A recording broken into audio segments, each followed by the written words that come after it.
fampianarana kosa indray efa misokatra ny fisoratana anarana idirana klasy seconde eo anivon'ny lycée Mpanjakana ho an'ny lycée tsy analamaitso manokana voafetra ny isan'ny mpianatra izay ho raisina noho ny akeliny fotodrafitrasa. Mahery ny 200 ireo mpiadina afaka tamin'ny fanadina Mpanjakana BEPC izay nafeno notiny takiny idirana amin'ny classe de seconde eto anivon'ny lycée Analamahitsy. Voafetra ho iny isan'ny kandida raisina noho ny fahavitiany fotodrafitrasa. Dia ho an'ny lycée Analamahitsy manokana izay lycée farany teto Antananarivo renivohitra satria 2009 izy no nanomboka naleo tena talohan'izay izy anexa Rabearivelo. Dia vitsivitsy ihany raisina eto satria amin'ny 2119 candidat izay miconcourir eto aminay dia ho an'ny Tanaville dia 200 ihany ny azonay raisina hatreo aloha fa mbola hiadivana ihany koa tsy afaka manosy botana an'izay ny satria ty zao Tanaville dia ty ambanitsika ity dia efa avaradrano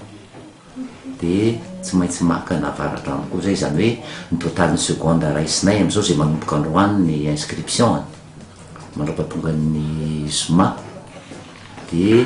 eo amin'ny 500 eo chiffre anina aloha io chiffre mivoaka fotsiny arakaraka ny délibération na afaka ny seconde